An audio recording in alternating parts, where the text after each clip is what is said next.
Deputy chairman sir, इतनी हो गई है रात, मैं कर रहा हूँ वक्त बिल पर बात। मैं दे रहा हूँ मोदी जी को साथ, मैं दे रहा हूँ मोदी जी को साथ, इसलिए कांग्रेस को मैं दिखा रहा हूँ हाथ। मोदी जी तो मुसलमानों की बात करते हैं, मोदी जी तो मुसलमानों की बात करते हैं, लेकिन कांग्रेस वाले मुसलमानों का आघात करते हैं। मोदी जी तो गरीबों की बात करते हैं और हमेशा नरेंद्र मोदी जी ने मुसलमानों की, माइनॉरिटी की, दलितों की, गरीबों की बात की है। अध्यक्ष महोदय, ये बिल जो है, बिल बहुत ही सभी मुसलमानों को, मैक्सिमम मुसलमानों को, 90% मुसलमानों को न्याय देने वाला बिल है। ये जो बिल है, ये बिल असंवैधानिक नहीं है। डॉक्टर बाबा साहब अम्बेडकर जी ने संविधान बनाया, उस पार्टी से मैं आता हूं। मेरी पार्टी आरपीआई है, रिपब्लिकन पार्टी ऑफ इंडिया,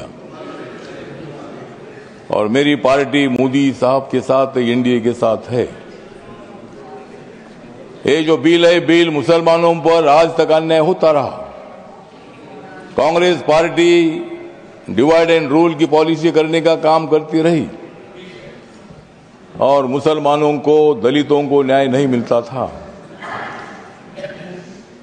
आज मुझे लगता है कि जो ये बिल आया है, हमारे की किरण रिजिजू जो ट्राइबल कम्युनिटी के बुद्धिस्ट है, माइनॉरिटी के हैं, और इसीलिए मैं बताना चाहता हूं कि हम किसी को भी नहीं जाएंगे शरण, हम किसी को भी नहीं जाएंगे शरण, क्योंकि माइनॉरिटी के मिनिस्टर है रिजिजू किरण।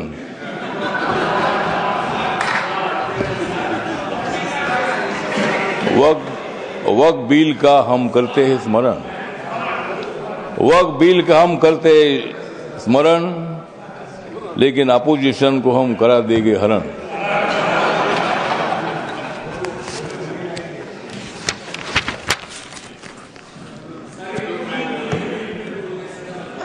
नरेंद्र मोदी जी है मुसलमानों के सच्चे वाली, नरेंद्र मोदी जी है मुसलमानों के सच्चे वाली।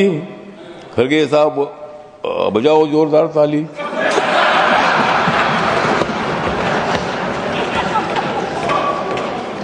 मत दे दो रोज मोदी साहब को गाली, मत दे दो रोज मोदी साहब को गाली, नहीं तो कुर्सी करो खाली। विरोधी दलों की रात हो रही है काली, विरोधी दलों की रात हो रही है काली, नड्डा साहब बजाओ तुम भी ताली।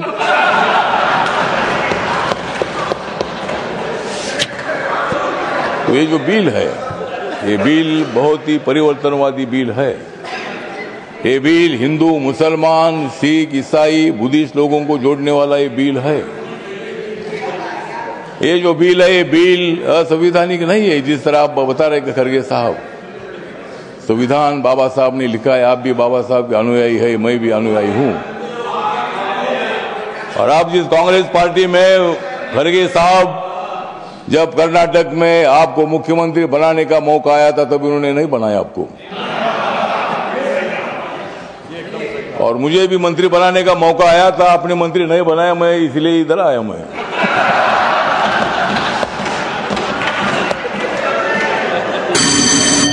लेकिन मैं आया, लेकिन आपने तो मंत्री पद का विषय नहीं है। मतलब कांग्रेस पार्टी दलितों की बात तो करती है, बात करने से का काम नहीं चलेगा। जिस तरह मोदी साहब निर्णय लेते हैं, मोदी साहब सत्ता में आने के बाद उन्होंने बहुत सारा परिवर्तन करने का काम किया है। आप लोग ये मुसलमान के विरोधी करके आपने लोकसभा में वोट लिया, लेकिन अब मुसलमानों का वोट हमारे पास आ रहा है। ये बिल पास होने के बाद सारे मुसलमान हमारे साथ आएगी, आपके साथ तो कोई नहीं रहेगी। हमारे साथ मुस्लिम समाज आएगा, हमारे साथ दलित समाज आएगा, हमारे साथ सिख समाज आएगा, हमारे साथ क्रिश्चियन समाज आएगा, ओबीसी समाज आएगा, ब्राह्मण समाज आएगा, सब समाज आएगा। हाँ, उनके पास कुछ नहीं रहेगा, मतलब उनके पास कुछ नहीं रहेगा तो ठीक बात, कुछ ना कुछ उधर भी होना चाहिए। अपोजिशन की हमें आवश्यकता है, कुछ वोट उनको मिलना ही चाहिए, लेकिन मैक्सिमम वोट हमको मिलेगा। और ये बिल पास होने के बाद नरेंद्र मोदी जी चौथी बार देश के प्रधानमंत्री बनेंगे, और नरेंद्र मोदी जी बनेंगे तो मैं भी बनूंगा। तो इसी तरह मतलब कहने का मतलब इतना है कि इस बिल का समर्थन करने के लिए मैं खड़ा हूँ। व्यक्त कम है, मेरी पार्टी छोटी पार्टी है, लेकिन मेरी पार्टी आगे बड़ी पार्टी हो जाएगी। लेकिन अभी मैं अकेला मेंबर हूँ, लेकिन मैं जो मेरी पार्टी है, ये पार्टी बिल का समर्थन करती है, और ये बिल लोकसभा में पास हुआ है, ये राज्यसभा में भी पास हो जाएगा, और हम मुसलमानों का कल्याण करने के लिए हम आगे बढ़ते रहेंगे। इतना ही मैं बात करता हूँ। धन्यवाद, नमस्कार, प्रणाम। लेकिन जाते जाते थोड़ा सा किरण जी को मेरा कहना है कि बोध गया में जो हमारा महाबोधि महाविहार है, वो बौद्ध समाज का है। वहाँ गौतम बुद्ध को ज्ञान प्राप्ति हुई थी।